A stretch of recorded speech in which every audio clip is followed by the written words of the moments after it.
So everyone out there, we say thank you for watching us. Thank you for staying with us. To all our beautiful subscribers, we say thank you so much for staying with us. And if you're new here, we are happy you find us. Please don't forget to like our video, subscribe to our channel, and hit on the notification bell so you'll be notified for more upcoming videos. In the comment section, please no derogative comments. Thank you. Greetings from. When God bless you, like right now, women no longer cares about, being a second, third, fourth, fifth, even whatever wife. Shebi news ikonlari nípa Tiwa Savage. I'm not too sure if it's real though. I saw it on the internet allegedly that she said she's ready to be a second wife. According to her, àwọn ọkùnrin wọn pọ̀ táwọn obìnrin ti pọ̀ jù. So people are just doing what they are just. So anyway, Regina Daniels. Yeah. If truly she's going through what we saw on the internet, she won't speak out nípa títí tiẹ̀. There are so many people, so many that are going through what she's going through. Tọ́mọdé máa ṣe kí ni tọ́ máa gbé pamọ́ sábẹ́ aṣọ, wọn ò ní sọ̀rọ̀. Wọ́n ti na ẹlòmíì ayé ẹ̀ ti fẹ́ bàjẹ́ sínú ilé, wọn ò ní sọ̀rọ̀. Wọ́n á máa dákẹ́, wọ́n á máa jẹ bí tìyẹn lọ. Oh, because of what? I don't want people to mock me. I don't want marrying somebody to bá dàgbà jùlọ is not no big deal. It's to me, I don't feel it's a big deal. It is a choice. Only moderating like to she decide to pick or to go for that. You understand what I mean? Going for that doesn't mean that she should be going through what she's going through. A lot on làwọn obìnrin náà ṣe kíni. On làwọn obìnrin náà fojú ṣe kíni náà fojú kó skíbọ̀. Bọ̀ wọn ní lè sọ̀rọ̀. Ẹlòmíì wọ́n ti nà ìyá ẹ̀ fẹ́ pa dànù sínú ilé. Àròrà máa ṣe kíni. Àròrà máa ro má bẹ́ aṣọ. Relationship is not something that is easy. There will always be that stage. I mean, maybe not all relationship, but some people will always have challenges. After a while, it will cool down. Everything man normalize are. Nígbà tó bá ṣe kí nígbà tó bá yá. Ọ̀pọ̀lọpọ̀ ló ti jìyà tó jẹ́ pé pẹ̀lú ìyà tán jẹ náà gan-an. Wọ́n tún ṣe kí ni? Wọ́n tún padà sínú relationship yẹn. It happens like that sometimes. So what she's going through right now, àdúrà lè lè fi ràn lọ́wọ́. If she wants to stay there, she can stay. If she doesn't want to stay, it doesn't matter. Òun ló mọ irú nǹkan tó ń face ní ibi tó wà. All we can say is that God will comfort her. Kọ́ ló ń ṣàánú ẹ̀. Mo dẹ̀ ti fẹ́ rẹ́rìn yó. I just saw an update on orí Facebook yín gan ọ̀rọ̀ yín ti sú wa. I just saw an update on Pause and Ponders wọ̀ pé wọ́n sọ pé àwọn àti Ìyábọ̀ Òjó ló tún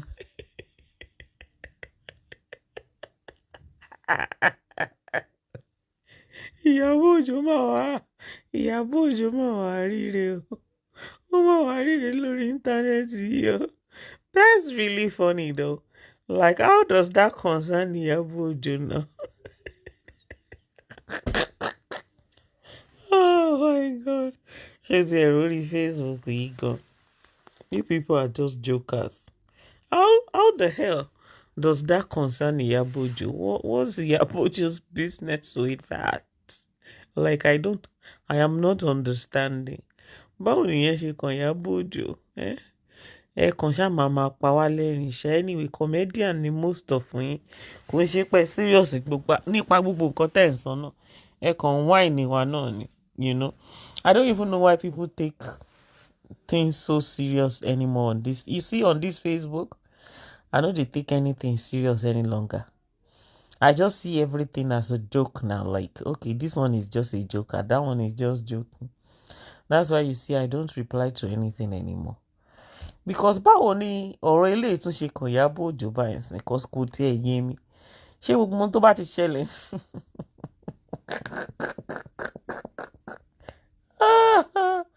oh God, Lord Jesus, fix it, man.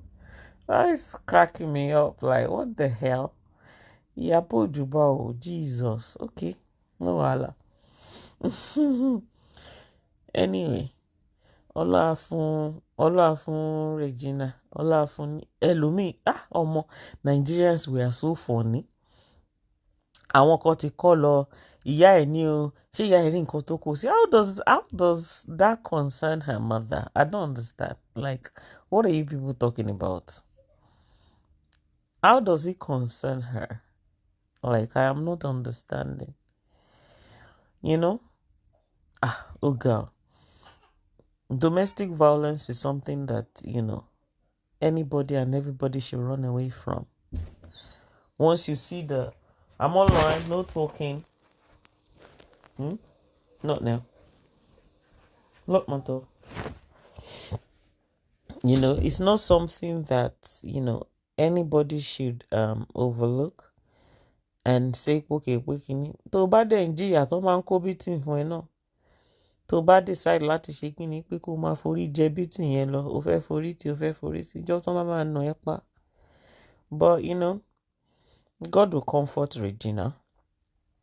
Like, we don't even know what is happening. You see me now, when I see stuff, I tend not to máa fẹ́ farabalẹ̀, because there are so many different sides to different stories. So many different sides to different stories. So before somebody will now put their mouth into just, a video that you don't know things and whatever that is behind it, it's just better to just sit and watch. Let me put another picture. Sister Molo Agist, how are you, sis? I wish I can go deep into this Regina Daniels this thing, but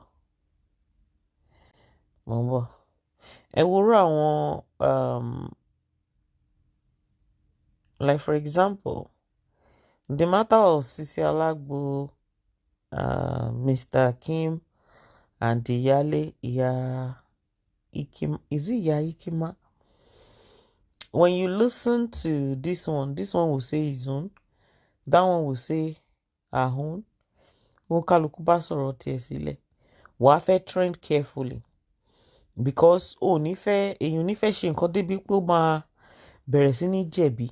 In a relationship, sometimes when one person just, throw one thing online, baga, don't just koje just like that.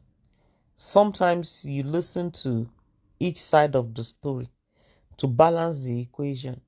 Why? Because you don't live in the house with anybody, so you don't really know what is going on. That's why you see that notice that, when I spoke to A, I spoke to B, I spoke to C, and what have you, you can see that I decided to just overlook things because you don't know who is telling what, you don't know who is saying the truth, you don't know who is lying. So can your mama love beshe? Because ní fẹ́ ṣe ọkọ, ní fẹ́ ṣe ìyàwó, ní fẹ́ ṣe ìyálé, ní fẹ́ ṣe anybody. When you see things on social media, don't just start dragging and pulling people left, right, and center. For example, like the Yali now that I said that, we're going to help. Under the foundation, we're going to help. But that doesn't mean that ipe kama drag yoko, kama pull yoko. Could make sense. Why? Because táyé ọkọ bá bàjẹ́ nsìn, ó máa affect kíni, ó máa affect àwọn ọmọ as well. Ẹ jẹ́ ká máa jẹ́ ká ṣe kíni, ẹ jẹ́ ká máa apply wisdom. Because as far as I'm concerned, if it's not an issue where, ìyálé is dragging ìyàwó, or tí ìyálé tó fẹ́ báyé, tí kò ṣe pé ìyàwó ó ń drag ìyálé, tí kò ṣe pé ìyàwó ó fẹ́ báyé ìyálé jẹ́, then there is nothing téèyàn ní láti máa drag online. Kẹ́ wá máa pull this, kẹ́ máa pull that. Èpè kélé kí tiẹ̀ bàjẹ́ kí tiẹ̀ ta. Ṣé irú Sisi Alagbo ń sìn tó ti ń ṣiṣẹ́ látọjọ́ tó ti ń ṣiṣẹ́ tọ́lọ́run dẹ̀ bless ẹ̀ tó make ẹ̀ ṣé òun lèèyàn máa sọ pé káyé ẹ̀ bàjẹ́ ni? You wouldn't want that to happen.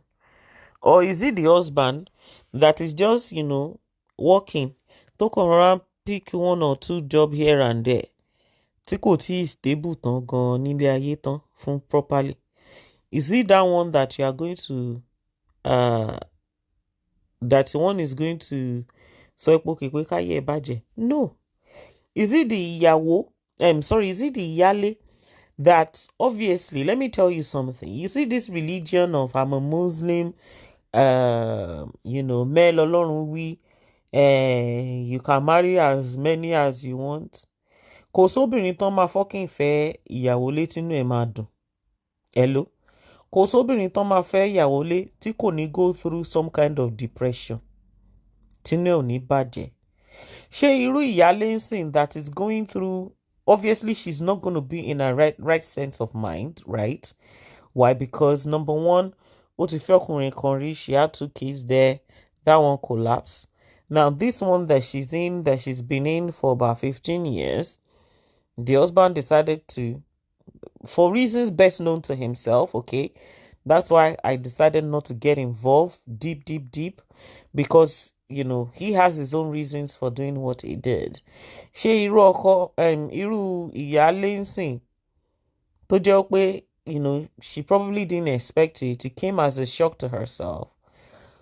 She's battling, trying to figure and wrap her head around, oh yeah, her husband, marrying somebody else. Ṣérù yẹn náà lè máa fẹ́ drag. If one do that, she's gonna be depressed as well.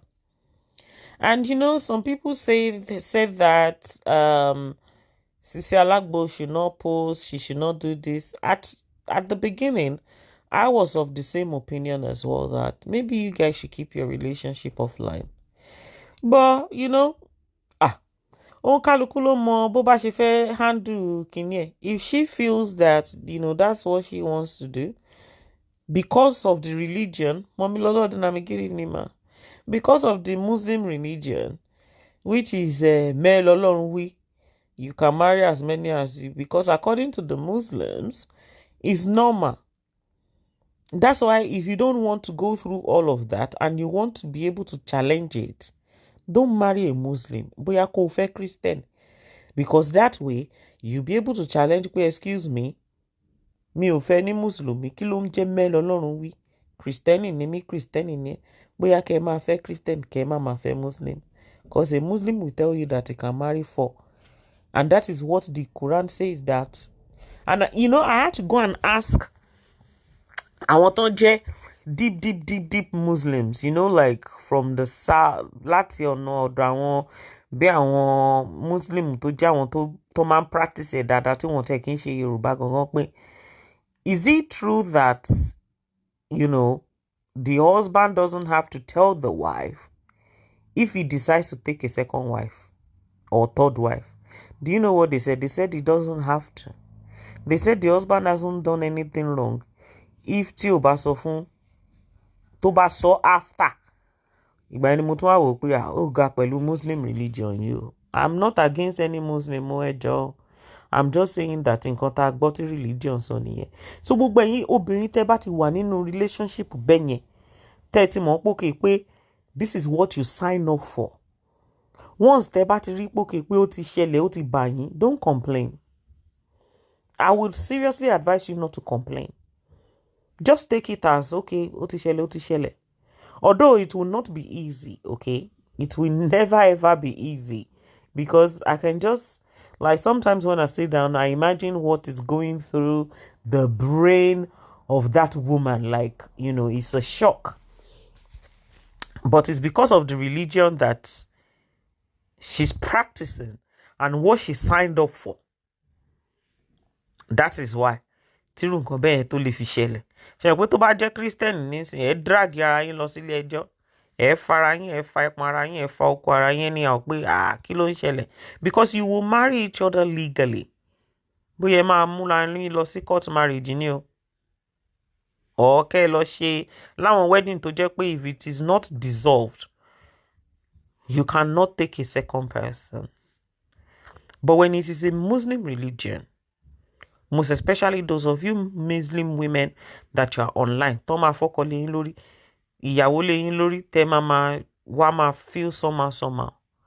Please, you guys need to stop doing that now. Why? Because you knew what you signed up for. It might not be easy. It might be hard. It might be difficult. It might be painful. But you just have to accept it. Because according to what you signed up for, it is there that bó ṣe máa wà nìyẹn. So ẹ máa gbà bẹ́ẹ̀, wọn bá fẹ́ mẹ́ta lé yín lórí after, ẹ máa ní láti take it like that ni. You'd have to accept it. Yes, you would have to shake it. You would have to accept it. Àdúrà òun lẹ máa fi gbàdúrà fún ọkọ tẹ́ bá fẹ́ pé Ọlọ́run jọ̀ọ́ ọkọ mi jọ̀ọ́, máa gbàdúrà kọ́ ló máa jẹ́ kó má tiẹ̀ rí nǹkan kan tó máa fi fẹ́ lómi. But I can tell you something as well. As a woman, ìwọ náà ṣe normal. Tó bá do normal, tó ṣe normal, everything ṣe. In fact, God, let me not even lie to you. Ó ṣe normal gan kò mean pé they will not even cheat on you, or that they will not take on a second or third or a fourth wife. Nígbà tí religion yẹn ti sọ pé mẹ́lẹ̀ Ọlọ́run wí. Ṣé you get? And it doesn't mean that they will be able to ṣe déédéé láàrin gbogbo yín. You know? There is so many things to, and then ẹ jẹ́ ká tún wá careful as well. Okay? Ẹ jẹ́ ká tún wá careful as well with the way we treat things online. Even when, a man decides to take on a second, a third, or fourth wife, sometimes those men can be highly manipulative. Very, very manipulative. Tó jẹ́ wípé irú ìyàwó tán bá fẹ́yàn léyẹn sìn, ìyàwó tuntun àtọkọ, wọ́n tún lè gang up lé lórí. Tó jẹ́ pé ẹni mọ nǹkan tó jẹ́ òtítọ́ àtẹ̀lé tó jẹ́ irọ́ nínú ọ̀rọ̀ wọn. So one has to tread carefully. Tí o bá go deep into nǹkan tó jẹ́ tó ń fa wàhálà láàrin lọ́kọláya tọ́kọ fi decide láti move on, or tíyàwó fi decide láti move on. One has to be super careful. Kéèyàn má lọ ṣe kíni, kó má lọ ṣe A, kó dẹ̀ má lọ ṣe B, C or D. Wọ́n tún lè gang up lórí ìyálé.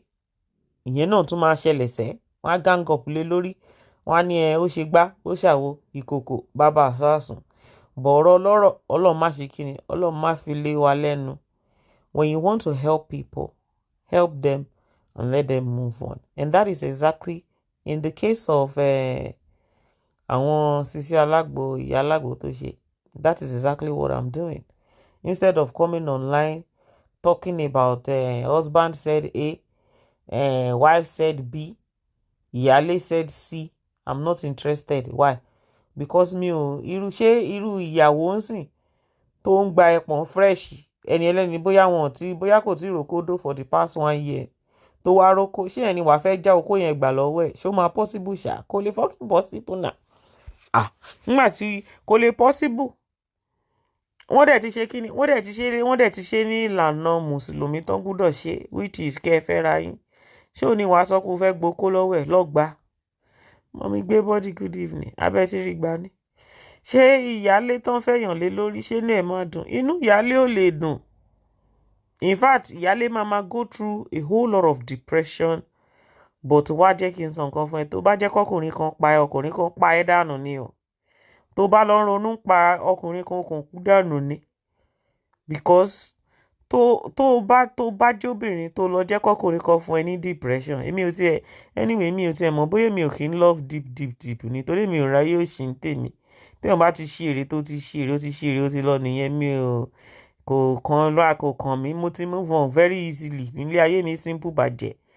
Tó bá lọ jẹ́ kán lọ mú ẹ kó lọ wà depressed, kí nǹkan lọ ṣe ẹ́, títí ẹ ló finish yẹn, most especially when you have children.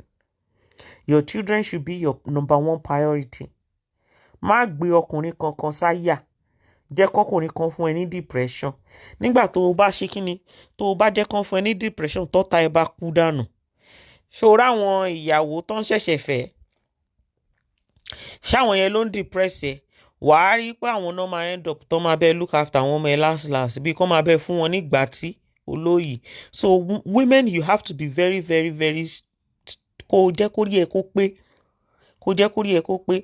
Má jẹ́ kẹ́ni kọ́kọ́ fún ẹ ní depression. Once a man decides that, okay, this is what he wants to do, and he does it, I know it's not easy. I mean, it is easier said than done, to be honest. It's not easy, most especially when you are deeply in love with the person. It's very, very difficult. It's very hard. But at the same time, you think about your mental health and you think about yourself and your children. Don't allow any man, hello, má jẹ́ kí ọkùnrin kankan, má jẹ́ kó fi depression ba ilé ayé ẹ jẹ́. In fact, o lè fi dídò gan, o lè fi ṣe best friend yẹ tó bá rókódó, fi dídò ṣe best friend yẹ. Débi tọkùnrin kan wo ọ̀pọ̀lọpọ̀ obìnrin wọ́n wà ní mental health hospital níbi tán ya wèrè sí ń bẹ̀. Why? Because ọkùnrin ti ṣe kíni, ọkùnrin ti bayé wọn jẹ́. Ó bá jẹ́ kọkùnrin bayé ẹ jẹ́, problem ẹ nìyẹn. I'm just saying this to everybody generally. Ó bá lọ jẹ́ kọkùnrin kan bayé ẹ jẹ́, kọkùnrin kan depress ẹ, wàhálà yí ẹ nìyẹn. Okó pọ̀ níta ju kó o fi ilé ayé ara ẹ kó jẹ́ kọkùnrin bá tiẹ̀ jẹ́ lọ. Tó o bá lọ́mọ, gbájúmọ́ àwọn ọmọ ẹ. Ọkùnrin tó bá fẹ́ rìn lọ, jẹ́ kó rìn lọ. Ìgbà tó bá yá rìn padà wá. Tí ò bá dẹ̀ rìn padà wá, kò rìn padà wá náà nìyẹn. Wàhálà ti ẹ nìyẹn. Jẹ́ kó ṣe kíni, jẹ́ kó máa lọ bí tó bá ń lọ. Ìgbà tójú ẹ bá rí nǹkan tó yẹ kójú ẹ rí ibi tó mọ. Ìgbà míì dẹ̀ wà náà tó jẹ́ pé ojú ọkùnrin gan lè má rí nǹkan kan. Is it bad glorious? I'm fine. Tó lè má rí nǹkan kan. Ó lè jẹ́ you are not giving peace in the house. Ó lè jẹ́ you are not, you are not giving total peace to that man inside that house. Ọkùnrin tí ò bá nísinmi nínú ilé dọdọdọdọ á walk away náà ni. Ó dẹ̀ lè jẹ́ you are giving peace. Kó jẹ́ pé peace tí wọ́n ń give kò tó fún òun, ó fẹ́ more peace. Tó bá fẹ́ rìn lọ, jẹ́ ó rìn lọ. Ó jẹ́ ó rìn lọ. Máa jókòó síbẹ̀ máa sunkún. The new wife, àwọn yẹn máa ṣe normal. Wọ́n ń gbádùn ara wọn lọ because most especially ẹni tó jẹ́ pé bóyá wọ́n gbọ́kọ lọ́wọ́ ẹ̀, òun náà wá rọ́kọ lọ́kọ, òun náà wá gbà. Ṣé o mọ̀ pé òun flenjọ̀ lọ? Òun ṣe kíni? Òun gbádùn ayé ẹ̀ lọ nìyẹn, kò rún ẹ̀. Òun ò lè wà depressed. But ìwọ tó ń gbọ́kọ lọ́wọ́ ẹ̀, ìwọ ló máa wà depressed, wà máa ronú. Ìwọ náà ò ṣe move on. Tó bá ti mọ̀ pé you cannot take the pain. O dẹ̀ wò kó mi, ṣe bó kó pọ̀ ń ta. Ìwọ náà dẹ̀ wò kó mi. Kò ń ṣe dandan. I think I saw an update on Alabike's war. She said people are saying that okay pé ó ti fẹ́ alákọ̀ọ́kọ́, ó ti fẹ́ lẹ́ẹ̀kejì. Ipò òun wá sọ fún wọn pé òun ò fẹ́ ní relationship anymore because òun ò fẹ́ kó máa ka ọkùnrin lé òun lórí. Àánú ẹ̀ ṣe mí. It's not by force that òun ò fẹ́ bímọ fọ́kùnrin mẹ́ta. I think that was what she said. If you've been in a first relationship, according to her, I think she had domestic violence as well. And it didn't work out. You've done second one, it didn't work out. That doesn't mean that you cannot have relationship anymore. You can still have relationship. Kò ń ṣe gbogbo relationship ló ní láti bọ́mọ wá. Kò ń ṣe gbogbo relationship ló ní láti bímọ síbẹ̀ náà. You can have a companion. You can have somebody that, you'll be able to talk to, because otherwise, ẹ máa ní depression gan. Depression máa pọ̀pọ̀lọpọ̀ yín o. Àánú yín ṣe bí. Torí mi ò mọ love olórí ibú tẹ̀ ń love. Tẹ̀ ń jẹ́ kí ọkùnrin kó fẹ́. Ọ̀pọ̀lọpọ̀ yín dẹ̀ máa ṣe ìyá wèrè before end of the time. Máa gbọ́kùnrin sórí, máa ṣe bí kíní. Máa gbọ́kùnrin sórí tó bá wà òkè àsobìnrin tó ṣe dáadáa nínú ayé tó dún normal tó ṣe. Ọkùnrin will come for you, man. Of course. Ìwọ rọ́kùnrin kan tó jẹ́ pé ó ń struggle níbi tó ti ń bọ̀ tó wá tún lọ ń bá obìnrin tó ń struggle. No, they normally go for a woman that is okay. And when they go for a woman that is okay, they tend to find comfort there. They will find comfort automatically. So wá jókòó sí online kó máa jẹ́ káwọn kan máa sọ fúnra wọn kó máa ṣe. O ò lè sọ fún new ìyàwó. O ò lè sọ fún kó má display ọkọ ẹ̀. tí wọn náà bá fẹ́ display ọkọ ẹ̀ ni wọn náà máa display ọkọ ẹ̀, because at the end of the day legally they are married. That is how she decides to pé òun fẹ́ run relationship òun. Èèyàn kò dé lè sọ fún wọn náà kí wọn náà bá display ọkọ ẹ̀. Wọ̀gọ́ tẹ́mi sọ fún yín ni pé má jẹ́ kọkùnrin kọ̀ọ̀kan má jẹ́ kó depress ilé ayé ẹ̀, jẹ́ kó rí ẹ̀ pé yàrá ẹ̀ ní brain. Ọkùnrin is not something tó máa jókòó máa ronú máa ṣe kinní kan. Ọmọ tó yẹ kó look after gan ò ní lè look after ọmọ normal. Àwọn ọmọ tiẹ̀ tó yẹ kó look after ò ní lè look after wọn normal. Wàá fẹ́ máa ṣe bí ẹni torí ẹ ti fẹ́ yí. Meanwhile tí nǹkan bá ṣe ẹ́, ẹni ẹlẹ́ni gbà ṣe ẹ ṣe nìyẹn, tí ẹ bá bàjẹ́ ó wá lose lọ́nà méjì. Tí nǹkan bá ṣe ẹ́, ọkùnrin yẹn máa continue life ẹ̀. Àwọn òbò tó ń dó tó ń jẹ́ ṣòro fún ẹ̀yẹn á continue, kò ní stop òbò yẹn ní dídó. Ọlọ́run má bà tèmi jẹ́ kí náà kókó ṣe. Àánú yín ṣe mí. Tó bá ti ṣẹlẹ̀ tó ti ṣẹlẹ̀, gba kádàrá ẹ̀ kó mọ̀ pé kádàrá ẹ̀ nìyẹn, kó dẹ̀ gba kodoro. Tọ́n bá dẹ̀ ti fẹ́ nù ẹ̀ pa, tọ́n fẹ́ nù ẹ̀ pa. Irú ti Regina Daniel Tarinsin. Tó bá wọn ẹ̀ jókòó síbẹ̀ kó má mú 440, kó gbé báàgì àti bàtà ẹ̀, kó bẹ́sẹ̀ rìn, kó jókòó síbẹ̀ kó jẹ́ kán nù ẹ̀ pa. Tọ́n bá nù ẹ̀ pa wàhálà àti ẹnìyẹn. Tó bá kú síbẹ̀ ẹlòmínú máa wọ ọmọ ẹ̀. Ẹni tó believe pé ẹjọ́ ń ṣe rivalry wèrè tẹ́ ẹjọ́ ń pariwo online tó sì ń ṣe tẹ́ ń ṣe lórí online. Wàá rí kó ló máa fi ìkó ló máa fi dára sáwọn ọmọ ẹ lára nígbà tí wọ́n bá ti kú tán bí tó ti ń ronú pé wọ́n gbọ́kọ ọmọ ẹ lọ́wọ́. Má fèsì àwọn ọmọ ẹ kó máa ṣe pé wọ́n gbọ́kọ wèrè kan mọ́ ẹ lọ́wọ́. Kó má jẹ́ kọkùnrin rìn lọ tó bá fẹ́ rìn lọ. Èèyàn tó bá jẹ́ni tí ò tiẹ̀ sí bímọ ń sìn, it's a different ball game entirely. Because o tí bímọ o lè wà down gan. But when you have children, hello, you have boys, you have girls. Ọmọ face your children o. Face your children o. Tó kò bá ṣe dó lọ ra dídò, ìtorí ẹ̀ lóyìnbó fi ṣe dídò. Tí dídò bá dẹ̀ ṣiṣẹ́, wá èèyàn kan tẹ́ máa bára yín fi pa o. Tẹ́ máa bára yín fi nǹkan sí nǹkan o. Kò sí ní tó fi ń ṣèyàn, kò ṣe big deal o. Kò ń ṣe dandan ní pé kó bímọ káàkiri. You can just have somebody that's, you'll be able to talk to. Ẹ bá dẹ̀ fẹ́ dóra yín kẹ́ dóra yín, tẹ́ bá dẹ̀ dóra yín má dóra yín, wàhálà yín nìyẹn. Bó pé ó jókòó síbẹ̀ òun jẹ́ kọkùnrin kan máa depress ẹ, pẹ̀lẹ́ o, abọ́kọ kú, àánú ẹ̀ ló ń ṣe mí. Tí tèmi ṣe kí ni, tí tèmi ṣe Ọlọ́run. Mo sorry but for me, no man can depress me, wàláì. Mi ò tí mọ̀rú love tí mo fẹ́ ní sí ẹ tó. Nah, no man can depress me. Kò lè possible. Máa sunkún.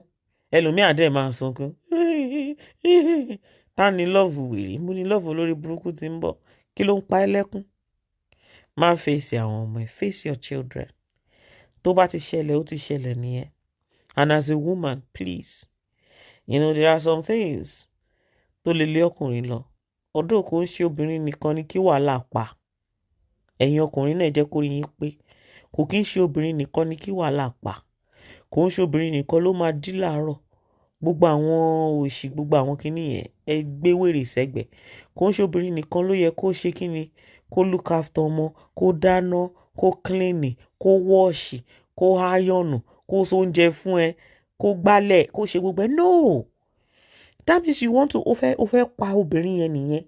That is why you see when you want to pick a husband, yeah? Nígbà tẹ́ bá ń ṣe boyfriend and girlfriend, pick your husband wisely o. Ọlọ́run, pick your husband wisely. Tó bá ti rọ́kùnrin tó jẹ́ pé wọ́n ni wàá máa ṣe gbogbo ẹ̀ ní ṣá, think about it. Do you want to spend the rest of your life with that? A man that cannot assist you with little bits and pieces. What's wrong with a man washing and cleaning?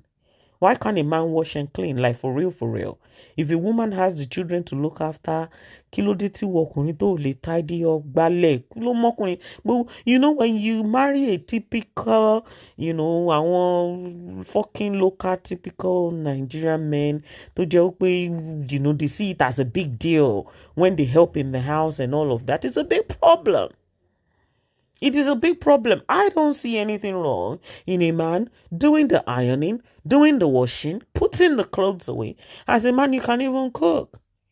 Ẹlòmíì báyìí ìyàwó ẹ̀ ṣẹ̀ṣẹ̀ bímọ, ara ẹ̀ sì tutù. Wàá tún máa expect kí wọ́n dáná fún ẹ. Olórí burúkú will not fucking dá fún ẹ. Why can't you cook?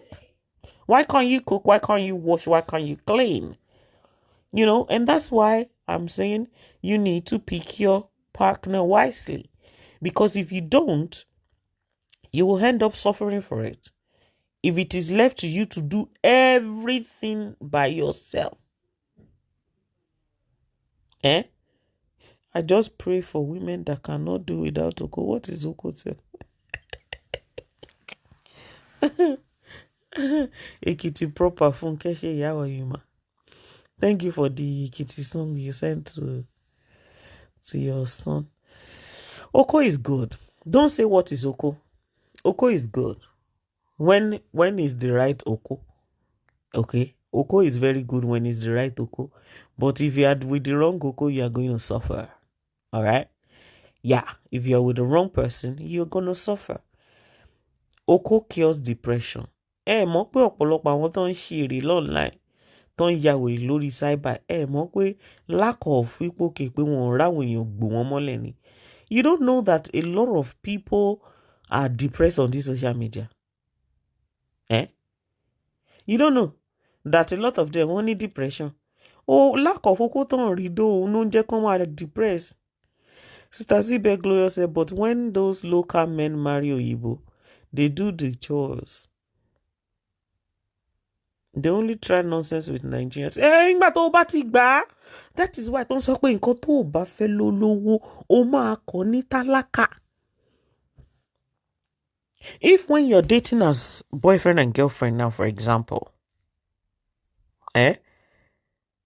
Sister Oladele Jumoke, if, for example, you're dating as boyfriend and girlfriend, let's put that as an example. Kí ọkùnrin yẹn kó wá notice pé maybe, for example, when he eats, he just drop his plates in the kitchen after you've cleaned up the kitchen and everything is looking all nice and clean. Ìwọ náà ló tó bọ́ síbẹ̀ tó tún mú tó tún fọ̀ tó sọ fún pé hello dear. Why you drop? Come on, man. How many minutes would it take you to wash your own plate? Ṣé o mọ̀ pé by the time tẹ́ bá máa fẹ́ ra yín, gbogbo abọ́ tó bá fi ń jẹun ó máa dump ẹ̀ síbẹ̀, ó máa dump ẹ̀ síbẹ̀, tíṣẹ́ máa pa ẹ́, tó máa look after ọmọ, tó máa fọ abọ́, tó máa fọlé, tó máa fọṣọ, tó máa ṣe gbogbo everything, ìwọ ló tó máa ká. But when you put things right, kó tó di pé kíni, kó tó di pé you go so deep into the relationship, then you will not have issue. I want to send our song to Adirami. Send it to me on WhatsApp. Do you understand, Timo? Kò sí ẹ bá sọ pé kí ni nǹkan tó ń jẹ oko make sense ìbàjẹ́. If a man doesn't perform it regularly, he's going to have prostate cancer. If a woman doesn't get it, wọ́n wá sọ online, wọ́n máa pariwo, wọ́n máa gbó látàárọ̀ títí dalẹ́ bí ẹni tó ti ṣìrì, bí ẹni tó ti ya wèrè. Wọ́n kàn ṣá máa sunkún bí olórí burúkú ṣá. Wọ́n kàn rí wọn ṣá, wọ́n wà orí live chat normal wà from morning till night. Facebook live chat ni. Yoba, please stop calling Oko. I'm shy. Why would I stop calling Oko? Ìtòrí ẹni brain ni wọn ò ṣiṣẹ́ normal. Ọpọlọ wọn ò ṣiṣẹ́. That's why you see when a man tí ọkùnrin bá ti dó tó bá ní sexual intercourse nsìn, wàá rí ó máa sùn. You don't notice kí n notice pé àwọn ọkùnrin máa ń sùn, obìnrin gan máa ń sùn lọ. Ìyẹn náà ń pè ní relaxation, ó fọkàn balẹ̀, ó gbà tó yẹ kó gbà sára ní normal time. But tó bá ti ready tó yẹ pé wọn ò rí gbà, wọ́n máa ń ṣe èrè sí online ni. Wọ́n máa ṣe èrè gidi sí online ni. But ìwọ tó wà well loved, you know, you're well loved, you're well cared for. Tó ti nà ẹ́ lẹ́gba, tó ti jẹ kòbókò tabẹ́, tó ti wà òkè, tó ti rẹ̀, ṣé o máa rántí láti tẹ live chat? O ní rántí láti tẹ live chat now. You will not. Do you understand, Timo? You will not. But, you know, wàá ti rí wọn ti ń ya wèrè, ẹlòmíì ti ya wèrè, ó ti wà lọ́sípítù. Dídò gan ò ṣiṣẹ́ fún wọn mọ́. Èmi inú wọn dídò gan ò ṣiṣẹ́ fún wọn mọ́. Wọ́n kàn ṣàǹṣóṣì, wọ́n ṣàǹṣórí burúkú káàkiri ni. Má jẹ́ kọ́kùnrin kan fún ẹ ní depression. Má jẹ́ kọ́kùnrin pa ara ẹ. And then, if you don't lay the foundation properly from the beginning, you will have issue because the foundation tó lay down sílẹ̀ properly in the beginning, ó máa ní problem nígbà tó bá wọlé tán, tó bá fẹ́ control irú, tó wá fẹ́ lay foundation yẹn down. That's why you need to put things straight. And then ẹ̀yin ọkùnrin kan wà tó jẹ́ no, pick your partner wisely. Ẹ̀yin ọkùnrin kan wà ìkàlẹ̀ yín ti yín, ìyàwó yín back ẹ̀ up rí, ìyàwó yín fún ní support rí. Tẹ́ bá rí ibi tán ti ń wash ìyàwó yín, ẹ̀yin náà tún máa gbẹ́nu sí ẹ̀ tún bá wash ẹ̀ ní. How do you expect such woman to be happy with you?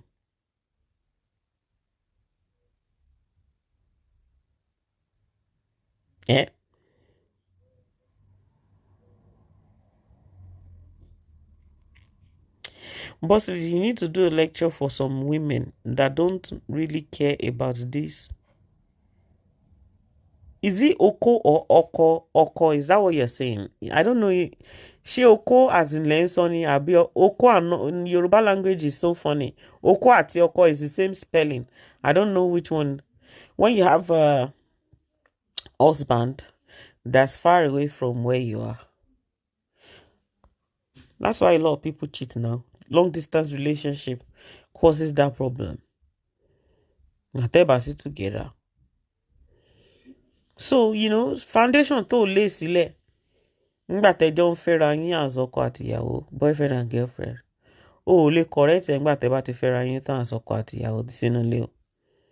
Ṣé yẹ bẹ́ẹ̀? So, jẹ́ kó rí ẹ kó ṣe kíni, jẹ́ kó rí ẹ kó pé. Look after yourself, look after your children. Stop láti máa sunkún kíní ẹ máa ń bí mi nínú káwọn èèyàn máa sunkún torí ọkùnrin olórí burúkú kan torí ọkùnrin olórí burúkú kan lórí social media. Ẹ jẹ́ ká gbọ́ràn lórí gbogbo shit yẹn. Stop it. You people should stop it. Give yourself peace of mind. Don't let any man depress you. Depression is real o. Okay. Continue láti máa sunkún torí ọkùnrin bẹ́ẹ̀. Àwọn tó and then kò sí nǹkan Jesus. Kò sí nǹkan kan. And ìwọ tó ti mọ̀ pé jẹ́ kí n tún sọ ilé fún ẹ. Ìwọ tó ti mọ̀ pé Muslim ni ẹ. There's a possibility that your husband can take on a second wife. Tí wọ́n wá lọ act bí ẹni tó wà depressed nígbà tán bá ti fẹ́ ọkọ lé ẹ tán. Hello. Inú ìyàwó tó ṣẹ̀ṣẹ̀ wọlé, inú ẹ̀ máa dùn ni. Ìwọ tán fẹ́ lé lọ tẹ́lẹ̀tẹ́lẹ̀. Tán fẹ́ jẹ́ kó ṣe kíni. Tán Mommy Alajaye Kini said baby is too small to be talking about Oko. Èmi ò mà tí ẹ ráyè Oko tí mo ṣe wà kó tí ẹ wù mí. I'm not even interested. I don't know what happened to my sex drive. Mo ti wé mi máa ń tá ń ráyè. Tántì ẹ ráyè. Nǹkan tí mo fẹ́ mo mà ti rí ń tèmi. Kí ló kàn mí àti Oko? Ẹ kó ṣe Oko lọ.